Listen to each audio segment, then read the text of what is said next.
Challenge ਨਹੀਂ ਹੈ, struggle ਨਹੀਂ, ਉਹ ਲਾਈਫ ਨਹੀਂ ਹੈ, ਮੈਨੂੰ ਮਜ਼ਾ ਨਹੀਂ ਆਉਂਦਾ।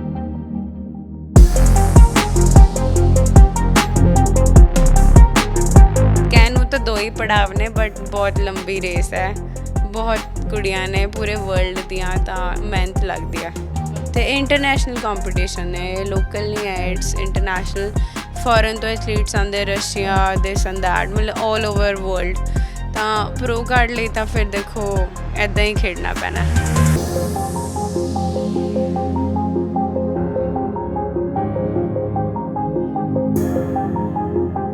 ਓਲੰਪੀਆ ਬਹੁਤ ਫੇਅਰ ਹੈ ਅਤੇ ਹਰ ਵਾਰੀ ਨਵੇਂ ਦੇਸ਼ ਦੀ ਕੁੜੀ ਕੋਈ ਜਿੱਤ ਕੇ ਬਣਦੀ ਹੈ। ਅਤੇ ਮਤਲਬ ਇਹਨਾਂ ਨੂੰ ਦੇਖ ਕੇ ਲੱਗਦਾ ਕਿ ਆਪਣੀ ਵੀ ਵਾਰੀ ਆਉਣ ਵਾਲੀ ਹੈ। ਮਤਲਬ ਮੈਨੂੰ ਲੱਗਦਾ ਕਿ 2 ਸਾਲ ਤੱਕ ਮੈਂ ਆਪਣੇ ਆਪ ਨੂੰ ਓਵਲੇ ਸਟੇਜ 'ਤੇ ਦੇਖਦੀ ਹਾਂ। ਜੇ ਤੁਸੀਂ ਇੱਕ ਟਨਲ ਵਿਜ਼ਨ ਲੈ ਕੇ ਚੱਲ ਰਹੇ ਹੋ ਨਾ ਕਿ ਤੁਸੀਂ ਲਾਈਫ 'ਚ ਕੁਝ ਕਰਨਾ, ਕੋਈ ਚੀਜ਼ ਨਹੀਂ ਰੋਕ ਸਕਦੀ। ਕੋਈ ਆਸਾਨੀ ਨਾਲ ਕੰਮ ਹੋ ਰਿਹਾ ਹੁੰਦਾ ਨਾ, ਮੈਨੂੰ ਉਸ ਚੀਜ਼ ਦਾ ਕੋਈ ਮਜ਼ਾ ਨਹੀਂ ਆਉਂਦਾ। ਮੈਨੂੰ ਹੁੰਦਾ ਕਿ ਥੋੜ੍ਹੀ ਤੋੜ ਫੋੜ ਲੱਗੇ, ਦਿਮਾਗ ਖਰਾਬ ਹੋਏ, ਕਿੱਕ ਚਾਹੀਦੀ ਹੁੰਦੀ ਲਾਈਫ 'ਚ। ਕਿੱਕ ਚਾਹੀਦੀ ਹੁੰਦੀ ਹੈ ਬਿਲਕੁਲ। ਅਤੇ ਇਹੋ ਜਿਹੀ ਕਿੱਕ ਮਿਲੀ ਨਾ ਕਿ ਮਤਲਬ ਮਜ਼ਾ ਆ ਰਿਹਾ ਹੈ। ਸੋ ਆਈ ਐਮ ਹੈਪੀ ਵਿਦ ਜਿਵੇਂ ਮੈਂ ਲੱਗਦੀ ਹਾਂ, ਮੈਨੂੰ ਵਧੀਆ ਲੱਗਦਾ ਕਿ ਮੇਰੇ ਸ਼ੋਲਡਰ ਮੁੰਡਿਆਂ ਤੋਂ ਵੀ ਜ਼ਿਆਦਾ ਵਧੀਆ।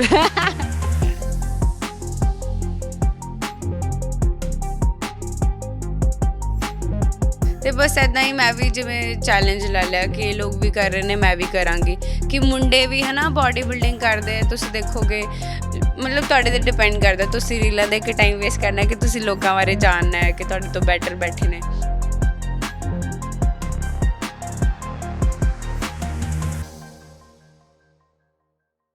ਬਹੁਤ ਘੱਟ ਲੋਕ ਅਜਿਹੇ ਹੁੰਦੇ ਹੈ ਜਿਹੜੇ ਆਪਣੇ ਸ਼ੌਕ ਨੂੰ ਆਪਣੇ ਪ੍ਰੋਫੈਸ਼ਨ ਦੇ ਨਾਲ ਮੈਨੇਜ ਕਰ ਲੈਂਦੇ ਹੈ ਅਤੇ ਇੱਕ ਅਜਿਹੇ ਮੁਕਾਮ 'ਤੇ ਪਹੁੰਚਦੇ ਨੇ ਜਿਹੜੇ ਕਿ ਹੋਰ ਲੋਕਾਂ ਨੂੰ ਵੀ ਪ੍ਰੇਰਿਤ ਕਰਦੇ ਨੇ। ਅਜਿਹੇ ਇੱਕ ਸਾਡੇ ਨਾਲ ਨੇ ਡਾਕਟਰ ਮਨਦੀਪ ਕੌਰ, ਜਿਨ੍ਹਾਂ ਨੇ ਨਾ ਸਿਰਫ ਆਪਣੇ ਸ਼ੌਕ ਨੂੰ ਆਪਣੇ ਪ੍ਰੋਫੈਸ਼ਨ ਦੇ ਨਾਲ ਜਿਹੜਾ ਅੱਗੇ ਵਧਾਇਆ, ਬਲਕਿ ਹੋਰਾਂ ਨੂੰ ਵੀ ਪ੍ਰੇਰਿਤ ਕਰ ਰਹੇ ਨੇ। ਜਿਹੜੇ ਕਿ ਬਿਕਨੀ ਦੇ ਵਿੱਚ ਹਾਲਾਂਕਿ ਸਾਡੀ ਸੁਸਾਇਟੀ ਹਾਲੇ ਵੀ ਇਸ ਨੂੰ ਮਿੱਥ ਮੰਨਦੀ ਹੈ, ਲੇਕਿਨ ਫਿਰ ਵੀ ਬੋਡੀ ਬਿਲਡਿੰਗ ਚੈਂਪੀਅਨਸ਼ਿਪ ਦੇ ਵਿੱਚ ਜਾਂਦੇ ਚੌਥਾ ਸਥਾਨ ਹਾਸਿਲ ਕੀਤਾ ਹਾਲੇ ਫਿਲਹਾਲ ਦੇ ਵਿੱਚ ਪੰਚਕੂਲਾ ਦੇ ਵਿੱਚ, ਅਤੇ ਅੱਗੇ ਕੰਪੀਟੀਸ਼ਨਸ ਦੇ ਵਿੱਚ ਵੀ ਜਿਹੜਾ ਹੈ ਟਰਾਈ ਕਰ ਰਹੇ ਨੇ।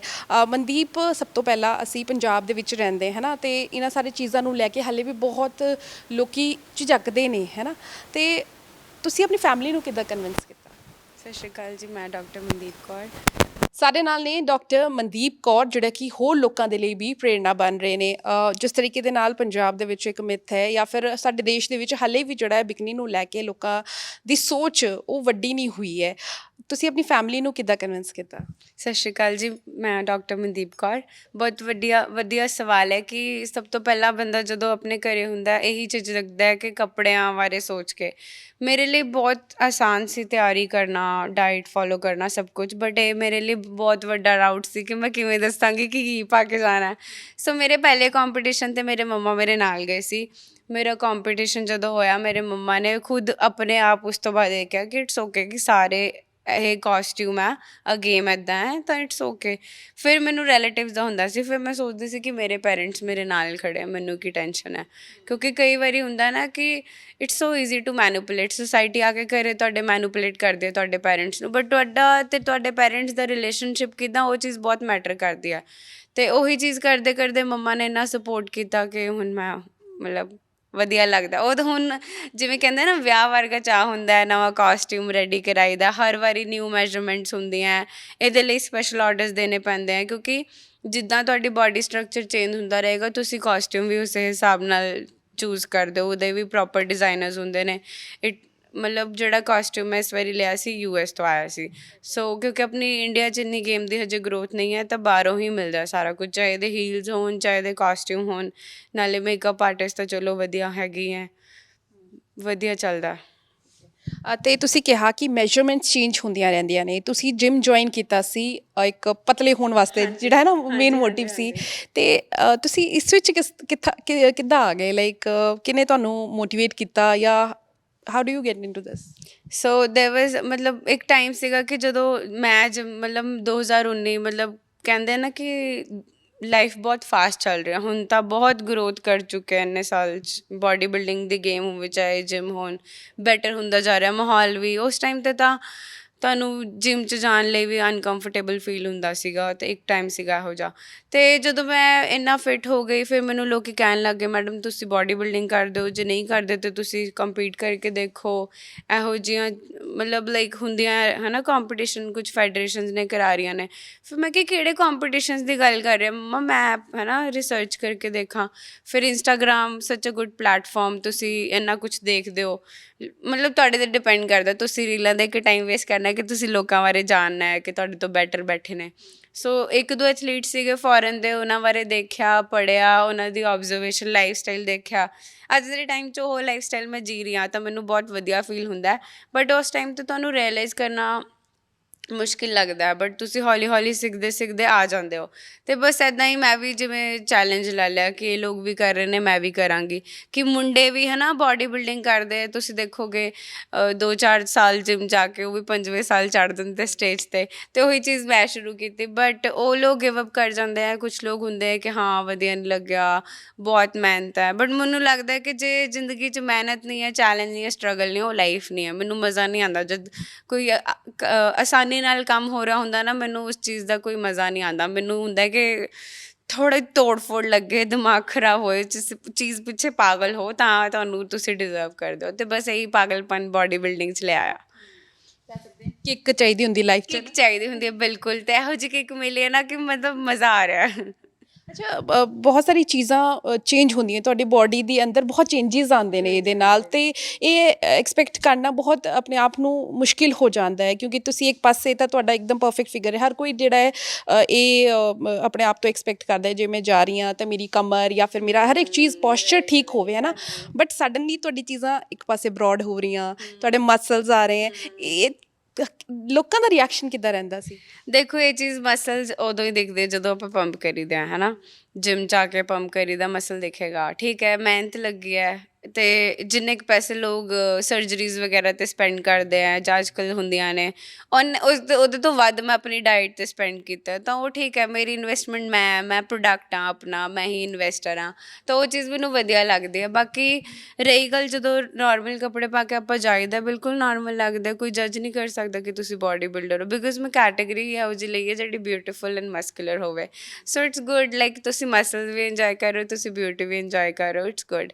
ਨਾਲੇ this is the new future, this is the new beauty. Like ਤੁਸੀਂ ਦੇਖੋਗੇ ਕਿ ਮਤਲਬ like people promote body positivity, but ਮੈਨੂੰ ਲੱਗਦਾ ਬਾਡੀ ਪੋਜ਼ੀਟਿਵਿਟੀ ਉਹਨਾਂ ਲਈ ਹੈ ਜਿਨ੍ਹਾਂ ਦੇ ਕੋਈ ਮਾਰਕਸ ਹੈ, ਕੋਈ ਇੰਜਰੀ ਹੈ ਜਿਹੜੀ ਤੁਸੀਂ ਨਹੀਂ ਠੀਕ ਕਰ ਸਕਦੇ।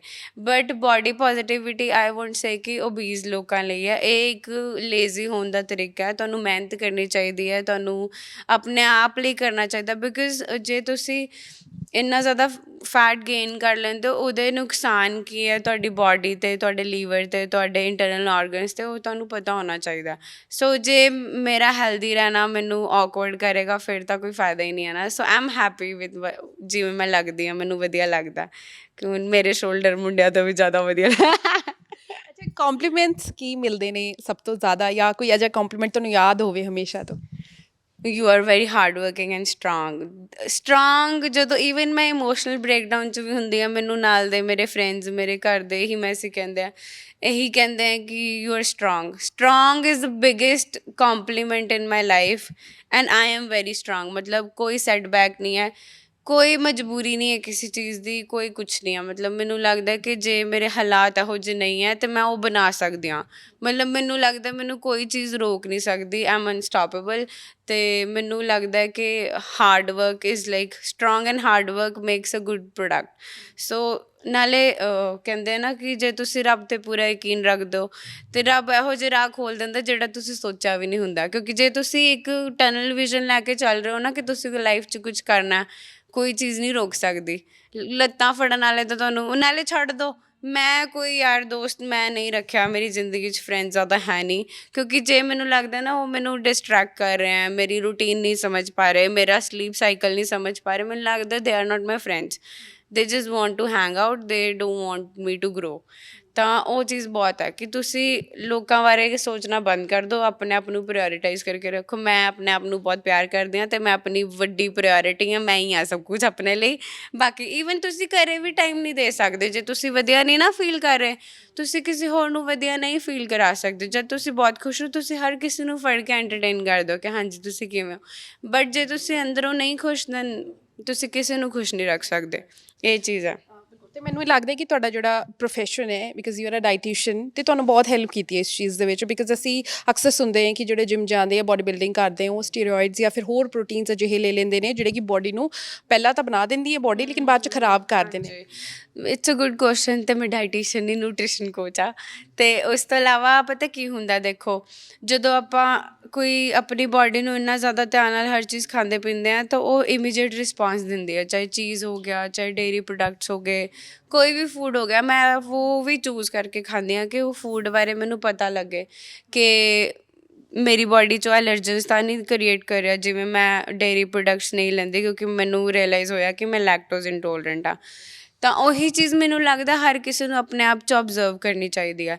ਸੋ ਹਾਂ, ਇਹ ਕੋਰਸ ਨੇ ਮੈਨੂੰ ਬਹੁਤ ਹੈਲਪ ਕੀਤੀ ਹੈ ਕਿ ਮੈਂ ਆਪਣੇ ਲਾਈਫ ਸਟਾਈਲ ਨੂੰ ਕਿਵੇਂ ਫਿਕਸ ਕਰਾਂ। ਥੋੜ੍ਹੇ 19-21 ਸੀਗੇ, ਬਟ ਉਸ ਤੋਂ ਪਹਿਲਾਂ ਮਤਲਬ ਮੇਰੀ ਡਿਗਰੀ ਖਤਮ ਹੋ ਚੁੱਕੀ ਸੀਗੀ। ਅਤੇ ਕਾਫੀ ਲੋਕਾਂ ਨੂੰ ਲੱਗਦਾ ਕਿ ਆਪਾਂ ਡੈਂਟਿਸਟ ਵਾਲੇ ਕੁਛ ਹੋਰ ਨਹੀਂ ਪੜ੍ਹਦੇ, ਬਟ ਆਪਾਂ ਸਾਰਾ ਕੁਛ ਪੜ੍ਹਦੇ ਹਾਂ ਬੋਡੀ ਦਾ A to Z, like anatomy, biochemistry, microbio. ਅਤੇ ਉਹਦੇ ਵਿੱਚ ਵੀ ਇਹੀ ਪੜ੍ਹਾਇਆ ਜਾਂਦਾ ਕਿ ਤੁਹਾਡਾ ਮੈਟਾਬੋਲਿਜ਼ਮ ਕਿਵੇਂ ਹੈ, ਕਿਹੜੀ ਚੀਜ਼ ਦਾ ਕਿਵੇਂ ਡਾਈਜੈਸ਼ਨ ਹੋ ਰਿਹਾ, ਬ੍ਰੇਕਡਾਊਨ ਹੋ ਰਿਹਾ। ਫਾਰਮਾ ਵੀ ਪੜ੍ਹਦੇ, ਆਪਾਂ ਸਾਰੇ ਸਬਜੈਕਟ ਪੜ੍ਹਦੇ। ਮੈਂ ਉਹਨਾਂ ਲਈ ਕਹਿ ਰਹੀ ਹਾਂ ਜਿਹੜੇ ਕਹਿੰਦੇ ਡੈਂਟਿਸਟ ਡਾਕਟਰ ਨਹੀਂ ਹੁੰਦੇ। ਸੋ ਸਾਰਾ ਕੁਛ ਪੜ੍ਹਿਆ ਹੁੰਦਾ, ਬਟ ਫੂਡ ਅਤੇ ਨਿਊਟ੍ਰੀਸ਼ਨ ਇਹੋ ਜਿਹੇ ਸਬਜੈਕਟ ਸੀਗੇ ਜਿਹੜੇ ਨਹੀਂ ਪੜ੍ਹੇ ਸੀ। ਉਹ ਮੈਂ ਆਪਣੀ ਇੰਟਰਨਸ਼ਿਪ ਦੇ ਦੌਰਾਨ ਕੋਰਸ ਕੀਤਾ। ਫਿਰ ਮੈਨੂੰ ਜਿਹੜੀ ਥੋੜ੍ਹੀ ਬਹੁਤ ਚੀਜ਼ਾਂ ਨਹੀਂ ਪਤਾ ਸੀ ਫੂਡ ਬਾਰੇ ਉਹ ਪੜ੍ਹੀਆਂ, ਸਪਲੀਮੈਂਟ ਬਾਰੇ ਪੜ੍ਹਿਆ, ਮਾਈਕਰੋ ਨਿਊਟ੍ਰੀਐਂਟਸ ਵਗੈਰਾ ਬਾਰੇ ਪਤਾ ਲੱਗਿਆ। ਅਤੇ ਮੈਨੂੰ ਲੱਗਾ ਹਾਂ ਕਿ ਉਹ ਚੀਜ਼ ਨਾਲ ਆਪਾਂ ਜਨਰਲ ਜਨਰੇਸ਼ਨ ਹੁੰਦੀ ਹੈ ਨਾ, ਜਿਵੇਂ ਜਨਰਲ ਹੈਲਥ ਇਸ਼ੂਜ਼ ਹੁੰਦੇ ਨੇ, ਥਾਇਰੋਇਡ ਐਂਡ ਆਲ, ਉਹ ਉਹਦੇ ਨਾਲ ਹੀ ਠੀਕ ਹੋ ਸਕਦੇ ਆ, ਤੁਹਾਨੂੰ ਦਵਾਈਆਂ ਖਾਣ ਦੀ ਲੋੜ ਨਹੀਂ ਹੈ। ਅਤੇ ਇਹ ਚੀਜ਼ ਮੈਂ ਕਹਿੰਦੀ ਹਾਂ ਕਿ ਹਰ ਡਾਕਟਰ ਹਰ ਆਪਣੇ ਪੇਸ਼ੈਂਟ ਨੂੰ ਡਾਇਟ ਜਾਂ ਨਿਊਟ੍ਰੀਸ਼ਨ 'ਤੇ ਪਾ ਦੇ ਤਾਂ ਲਾਈਫ ਵਿਲ ਬੀ ਬੈਟਰ। ਕਿਉਂਕਿ ਜਦੋਂ ਇੱਕ ਮੈਡੀਸਿਨ ਤੁਸੀਂ ਖਾਂਦੇ ਹੋ ਉਹਦੇ 10 ਸਾਈਡ ਇਫੈਕਟ ਹੁੰਦੇ ਆ।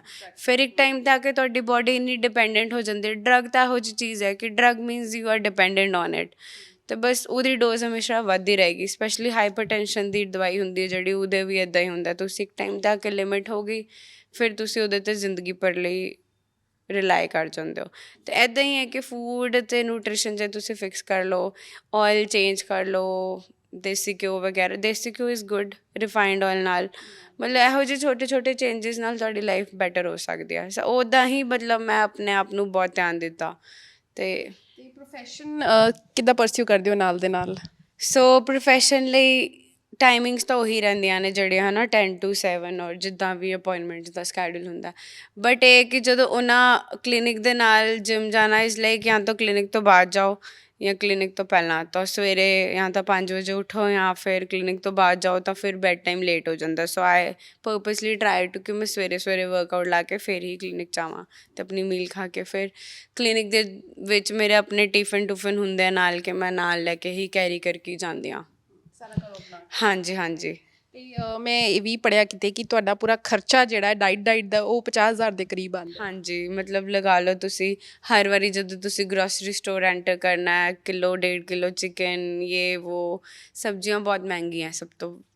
ਮਹਿੰਗਾਈ ਦੀ ਮਾਰ ਕੁਛ ਕਰੋ, ਹੈ ਨਾ। ਮਤਲਬ ਸਬਜ਼ੀਆਂ ਹੋ ਗਈਆਂ, ਫਰੂਟਸ ਤਾਂ ਮੈਂ ਜ਼ਿਆਦਾ ਖਾਂਦੀ ਨਹੀਂ ਕਿਉਂਕਿ ਸ਼ੂਗਰਸ ਹੁੰਦੀਆਂ ਨੇ ਉਹਦੇ ਵਿੱਚ ਵੀ ਜ਼ਿਆਦਾ। ਸੋ ਫਾਈਬਰ ਦੇ ਦੌਰਾਨ ਇੱਕ ਅੱਧੀ ਕੋਈ ਫਰੂਟਸ ਵਿੱਚ ਐਡ ਕਰ ਲਈ, ਬਾਕੀ ਚੀਜ਼ਾਂ ਤਾਂ ਠੀਕ ਹੈ। ਵੈਜੀਟੇਬਲਸ, ਚਿਕਨ ਦਾ ਮੇਨ ਖਰਚਾ, ਐਗਸ ਹੋ ਗਏ, ਅਤੇ ਮਤਲਬ ਇੰਨਾ ਲੱਗ ਜਾਂਦਾ ਕਿਉਂਕਿ ਦਿਨ ਦੀ 3-4 ਮੀਲ ਚਿਕਨ ਦੀ ਹੋ ਗਿਆ, ਇੱਕ ਵਾਰੀ ਐਗਸ ਹੋ ਗਏ, ਓਟਸ ਹੋ ਗਏ, ਪ੍ਰੋਟੀਨ ਹੋ ਗਿਆ, ਤਾਂ ਬਸ ਇੰਨਾ ਕੁ ਤਾਂ ਬਣਦਾ। ਬਟ ਠੀਕ ਹੈ, ਜੇ ਤੁਸੀਂ ਰੈਗੂਲਰ ਕਾਊਂਟ ਕਰਕੇ ਦੇਖੋ ਘਰ ਦਾ ਵੀ ਰਾਸ਼ਨ ਇਹਨਾਂ ਦਾ ਹੀ ਪੈ ਜਾਂਦਾ ਅੱਜ ਕੱਲ੍ਹ ਤਾਂ।